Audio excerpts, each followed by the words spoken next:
Pierre Héaume, directeur des communications du Salon de l'agriculture et Expo-Champs. On est sur le site de la 20e édition d'Expo-Champs. Expo-Champs, c'est 50 hectares, c'est 300 et plus exposants. C'est beaucoup d'équipements agricoles, bien sûr, mais aussi on a des équipements forestiers, puis on a des équipements acéricoles.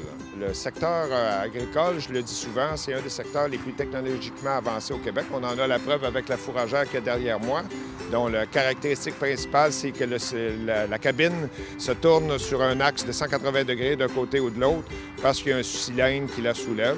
Mais on a aussi eu cette année la chance d'avoir beaucoup d'autres innovations, comme chez John Deere. Ils nous présentaient la nouvelle super moissonneuse-batteuse. Il y avait une présentation aussi de 2 logiciels qui permettent de faire non seulement des analyses de sol, mais de compiler des données, amasser des bases de données pour être capable de présenter des chiffres à des institutions financières. Alors, sur le site, on avait des démonstrations commentées d'épandeurs à rampe, qu'on appelle, là, ce que les gens appellent souvent des arroseuses ou des araignées. Alors, c'était des systèmes dotés d'informatique et puis on les appelle des systèmes intelligents maintenant. Fait que quand il commence à arroser à gauche puis à droite, la rampe C, avec les sensors, est capable de détecter qu'elle a déjà arrosé à gauche. Elle ne le fera pas, elle va arroser seulement à droite.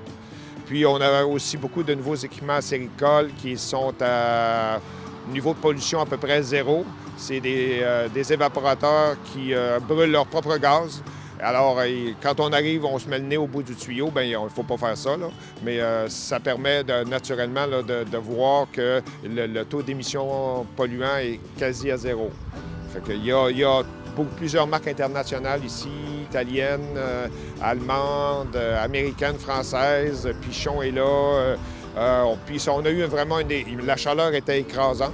À date, on a 12 649 visiteurs qui sont venus sur le site. On s'attend à être près de 18 000, on le souhaite, là. C'est toujours les mardis, mercredis, jeudis avant la fête du travail. Et puis, il y a du stationnement, là, vous ne pouvez pas imaginer. On n'a jamais réussi à tout remplir, tous les stationnements qu'on a, parce que le voisin, quand il a fini de faire ses foins, il nous prête le terrain si jamais on est mal pris. Fait qu'il ne faut pas jamais gêner. Quand on veut venir à Expo-Champs, il y a des navettes en plus qui vous amènent de votre auto jusqu'à l'entrée principale.